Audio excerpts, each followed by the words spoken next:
Bismillahirrahmanirrahim. Assalamualaikum warahmatullahi wabarakatuh. Sahabat desa, jumpa lagi bersama kami di podcast kesayangan Anda, podcast Desa Bantarsari, kolaborasi antara Politeknik Digital Boas Indonesia dengan Desa Bantarsari. Dan hari ini alhamdulillah kami kehadiran tamu istimewa, yakni Bapak Oscar Haris STMT. Kita sapa terlebih dahulu. Assalamualaikum Pak Oscar. Waalaikumsalam Pak Kades. Gimana kabarnya Pak? Alhamdulillah baik. Sehat ya? Sehat, Masya Allah. alhamdulillah. Ini sedang musim hujan nih Pak. Ya Pak, betul sekali. Hujannya tuh reda ada lagi. Jadi kalau Bogor memang seperti ini terus ya. Tapi kemarin saya ke Pontianak Pak, hujannya. Oh gitu. Saya bilang kok hampir sama juga Sama di Bogor ya? juga ya. Oke. Teduh, ada hujan, ada panas dikit gitu ya. Memang musimnya ya. Musimnya. Oke, Gitu siap. Pak Oscar. Pak Oscar sudah lama berkiprah di Politeknik Digital Boas Indonesia. Saya sih total berkarir di dosen itu kurang lebih 5 tahun. Cuman di Politeknik Digital Boas Indonesia ini sudah kurang lebih 2 tahun belakangan ini Pak. Alhamdulillah. Ya alhamdulillah. Luar biasa sekali ya sahabat desa. Kali ini kita akan coba membahas terkait dengan urban farming, ya. Yang terkait dengan solusi bertani di lahan yang terbatas gitu Ya ya. betul sekali. Nah, saya kira ini harus menjadi perhatian kita di tengah sekarang ini tempat-tempat bertani, tempat-tempat produktif sudah mulai mengecil Ya. gitu ya. Betul. Harus ada solusi yang kemudian tetap bisa bertani begitu ya, walaupun lahan terbatas, tapi dengan teknologi gitu ya. Ya. Nah, kira-kira apa yang kemudian bisa kita gali terkait dengan Oke. bertani yang di lahan terbatas itu? Oke, baik Pak Kadis, terima kasih. Kalau kita berbicara urban farming, itu artinya kita melaksanakan sebuah konsep pertanian, istilahnya itu pertanian modern dan pertanian perkotaan. Jadi konsep ini digagas, awal-awal digagas konsep ini berdasarkan kondisi pertanian di daerah Jepang sana ya Pak Kadis. Karena di sana itu kan minim lahan ya. Minim lahan tapi jiwa bertaninya itu sangat kuat sekali gitu Tinggi kan. ya. Mereka bangga gitu. Wah, menjadi petani itu bangga. Saya petani gitu. Itu bangga sekali orang Jepang itu. Makanya mereka menciptakan sebuah konsep pertanian yang bisa dilakukan di ruang terbuka di sekitar rumah yang notabene itu tidak memerlukan lahan pertanian khusus. Nah, sehingga konsep itu sangat relate sekali dengan kondisi yang terjadi di negara kita saat ini. Indonesia saat ini sudah kalau saya sih mengistilahkannya degradasi lahan pertanian. Tapi masih negara agraris kan disebutnya? Masih agraris. Cuman memang terutama yang terasa sekali di daerah-daerah perkotaan lah ya. Alih fungsi lahan sudah berubah. Betul. Dari pertanian sudah mulai berubah ke pertanian batu ya. Pertanian gedung-gedung gitu. Gedung-gedung dan sometimes kadang-kadang kita juga nggak bisa menyalahkan kondisi tersebut. Betul. Memang arus globalisasi sudah mengharuskan seperti itu. Nah, cuman roh dari pertanian itu yang memang masih ada dan tetap harus dijalankan, harus dirubah sistemnya dengan kondisi yang ada. Maka konsep urban farming itulah yang saat ini mulai tren. Kalau saya bilang sudah mulai tren, sudah mulai banyak sekali digunakan di beberapa daerah-daerah. Nah, itu solusi bagi masyarakat yang memang ingin melakukan proses pertanian dengan keterbatasan lahan pertanian, selama itu masih ada di ruang terbuka dan masih bisa memungkinkan untuk proses pertanian berlangsung, maka sistem atau konsep urban farming ini sangat memungkinkan. Nah, jadi urban farming ini lebih ke kalau yang kita sekarang sedang tren itu bercocok tanam di rumah gitu, Pak Kades ya. Di pekarangan, di dinding, di atap, bahkan di gedung-gedung bertingkat di Jakarta dan negara-negara maju itu rooftopnya gedung tinggi itu sudah mulai ditanam tanaman gitu kan. Nah, itu konsep urban farming.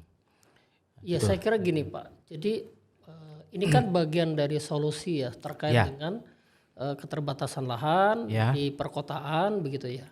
Betul. Kan ini juga terkait dengan kebijakan pemerintah juga yang hari ini kita akan menghadapi mungkin yang terkait dengan resesi begitu ya. Iya. Apalagi pangan. Ya, pangan dan energi begitu ya. Iya, iya. Nah, saya kira ini memang perlu kemudian didorong gitu oleh para pemangku kebijakan untuk kemudian yang namanya ketahanan pangan, ya ini menjadi solusi alternatif yang kemudian masyarakat bisa bertahan hidup begitu ya. Terutama salah satu di antaranya adalah tadi konsep bertani di lahan terbatas. Iya. Kan ini juga perlu ada namanya pelatihan gitu Pak. Iya, betul. Kan masyarakat juga perlu didampingi gitu. Iya, betul. Apakah ada tawaran misalnya dari pihak ketiga atau dalam hal ini adalah kementerian terkait untuk kemudian masyarakat difasilitasi begitu untuk ke arah sana. Oke, kalau fasilitas gitu ya mungkin sejauh ini saya belum mengetahui arahnya sampai ke situ sih Pak Kades ya. Cuman kalau kami di akademisi itu memiliki memiliki segudang pengalaman dan ilmu pengetahuan yang bisa di share dalam rangka mengawal gitu kan. Mengawal penerapan urban farming itu khususnya di Bantarsari gitu kan khususnya dan umumnya di beberapa daerah yang memang lahan pertaniannya sudah terbatas. Ya saya rasa desa Bantarsari ini merupakan salah satu desa yang memang namanya saja desa ya, tapi secara teritori itu sudah masuk di dalam perkotaan lah ya Pak. Iya. Kira-kira gitu. Ini desa tapi dekat dengan kota Betul, gitu ya. Iya. Disebut desa ya nggak terlalu desa. Nggak terlalu desa. Disebut kota ya tidak terlalu kota kan begitu. Sesungguhnya tengah-tengah. Cuman kan ini menjadi tantangan tersendiri untuk kami begitu ya di pemerintahan desa. Status tanah yang kemudian status tanah lahan pertanian atau kemudian disebut dengan tanah berkelanjutan gitu ya. Ketika kemudian kebijakan pemerintah pusat maupun pemerintah daerah yang kemudian merubah status lahan tersebut begitu. Ini kan jadi pertarungan sesungguhnya secara moral kita begitu. Dari sisi kita ingin mempertahankan bagaimana ketahanan pangan itu ya. Ketahanan pangan ini di Tidak satu boleh sisi tidak boleh mati, tapi di sisi lain gitu. Keterbatasan sarana gitu. Dan untuk kemudian mempertahankan ini ada kebijakan di atas kita. Ya. Gitu. Yang kemudian itu kan sudah jadi regulasi. Ya, betul. Iya. Nah, artinya konsep urban farming itu menjadi bagian solusi gitu untuk kemudian ke depan itu bisa diimplementasikan kan begitu. Saya rasa gini Pak Kades, pemangku kebijakan, pemangku keputusan terutama di level elit ya, itu bisa saja kita gerakkan atau kita arahkan agar mereka juga melek akan kondisi ini ya. Agar mereka juga sadar bahwa ketahanan pangan ini harga mati yang harus kita pertahankan gitu kan. Betul. Nah, solusinya adalah urban farming ini. Jika kita bisa menyampaikan hal ini secara mendetail ya, peluangnya seperti apa, dampaknya seperti apa, teknisnya seperti apa, efektivitas dan efisiensinya seperti apa, saya rasa bisa saja mereka akan memfasilitasi kondisi tersebut gitu kan, sehingga konsep-konsep yang dimiliki oleh kampus terkait urban farming itu nanti bisa menjadi konsep yang besar gitu loh, bukan hanya konsep-konsep yang hidroponik yang biasa-biasa saja. Betul. Karena kalau kita berbicara urban farming itu salah satu adalah itu hidroponik. Itu. Ya, salah satu loh saya bilang ya di antara sekian banyak. Jadi kan sekarang ini hidroponik itu masih sebatas hobi gitu loh, Pak Kades ya, bukan sebagai sebuah kebutuhan atas kemungkinan matinya ketahanan pangan kita. Setuju sih itu. Iya. Nah, bisa jadi nanti ke depannya kalau kita difasilitasi oleh pemangku kebijakan atau keputusan, kita kembangkan lagi menjadi sebuah potensi khusus yang nantinya bisa berkembang gitu. Pak Kades kira-kira. Iya, saya kemarin datang ke mana? Ke desa Kemang ya. Kemang. Ada anak muda yang kemudian sudah mulai bergerak terkait dengan urban farming itu. Pakai hidroponik tadi Pak. Hidroponik ya. Saya lihat tanamannya bagus-bagus. Saya tanya ini berapa biayanya. Dia sudah mulai banyak tuh Pak. Iya, iya. Dan dia sudah punya langganan untuk menjual hasil panennya itu ke supermarket, Oh, ke beberapa tempat yang iya, kemudian iya. itu jadi value gitu ya Iya. untuk ini. Nah, saya kira ini anak muda kreatif gitu ya, mau terjun di lapangan gitu dengan dana terbatas. Tapi ketika dimulai ternyata luar biasa, Luar biasa. gitu. Iya, betul. Nah kan artinya kita perlu menciptakan anak-anak muda yang seperti ini nih, Iya, kreatif. kreatif, mau terjun di lapangan, mau memberdayakan gitu. Berdaya untuk dirinya dan memberdayakan orang lain. Ya. Kan itu yang kemudian hari ini yang kita butuhkan Ya, gitu ya. Nah, kampus ini adalah salah satu tempat untuk mencetak gitu ya anak-anak muda yang kemudian kreatif, Kreatif. yang bisa seperti misalnya yang pernah saya ketemu dengan orang tersebut gitu Bang. Gimana? Ya, itu ya mungkin belum banyak yang seperti itu ya Pak Betul Kades Pak. ya. Ya memang di sinilah dibutuhkan peran kita gitu kan dari akademisi, dari kampus untuk bisa membuka atau membuat melek masyarakat gitu ya tentang konsep pertanian seperti itu sehingga akan menjadi sebuah sebuah hobi atau sebuah keinginan baru gitu lah di masyarakat gitu kan untuk bisa menerapkan konsep-konsep pertanian seperti itu yang nantinya seperti Pak Kades bilang tadi value-nya itu nggak hanya untuk dia sendiri gitu, Betul. tapi untuk masyarakat juga. Karena konsep pertanian urban farming ini menurut saya sih Pak Kades itu dia pertama bersih gitu. Bersih, betul. Karena lahannya itu tidak harus tanah, Betul. tidak harus tanah.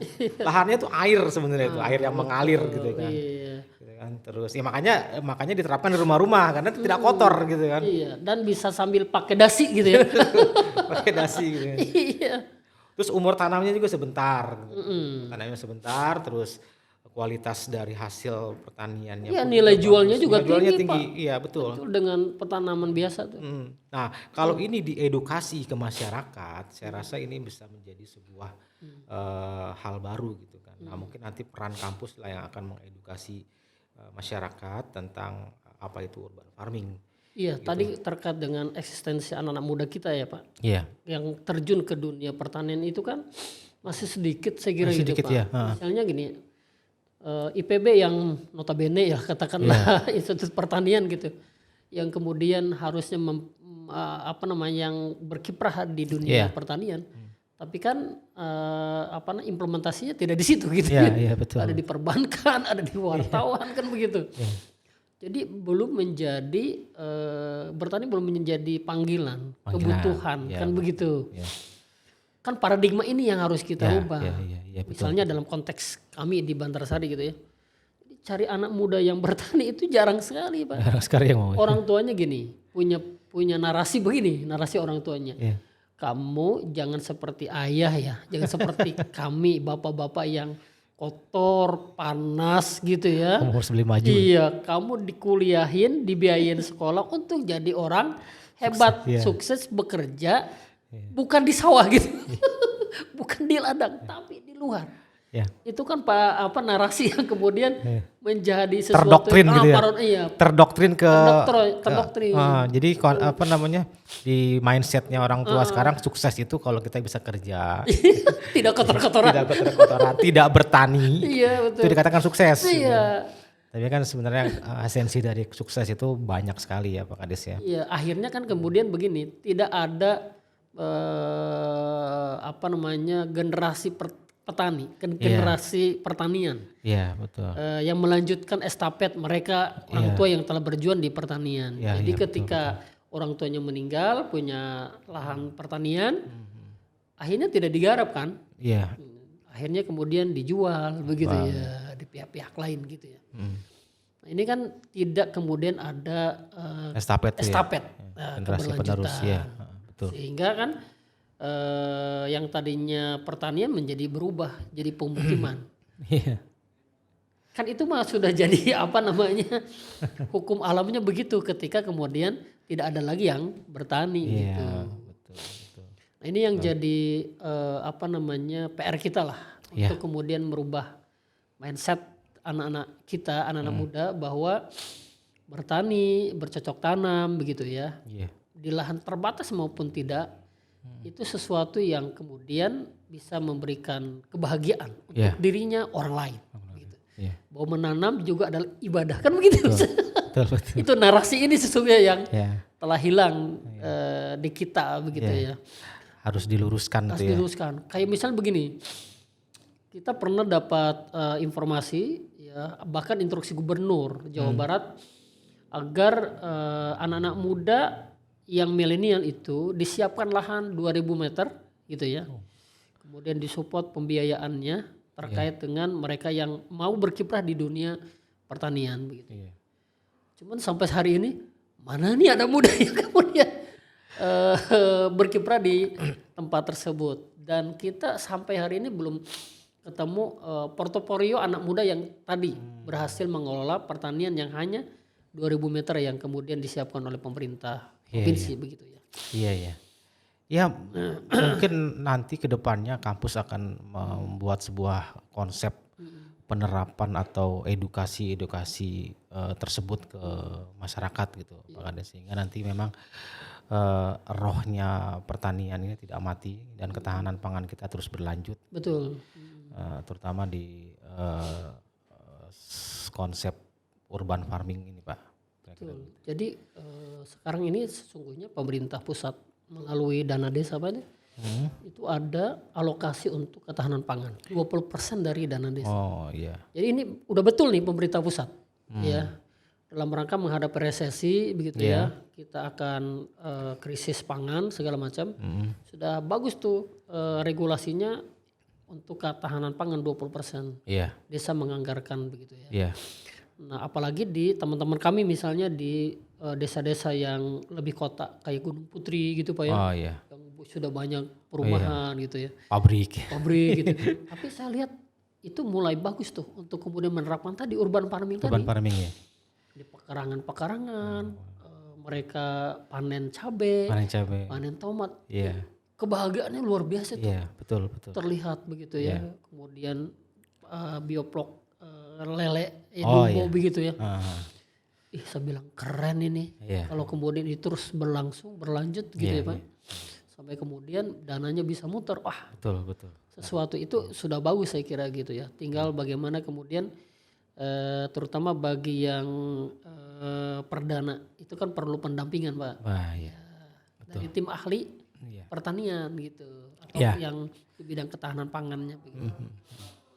Kalau kemudian tadi kampus misalnya kan sebagai bagian Iya. yang melakukan kolaborasi di pihak ketiga gitu ya untuk mendampingi atau bahkan pakai teknologinya kan begitu. Iya, iya. Saya kira akan lebih mendongkrak lah Iya. terkait dengan urban farming begitu ya. Betul, betul. Nah, saya juga belum tahu terkait dengan teknologi yang kemudian bisa digunakan di urban farming Pak.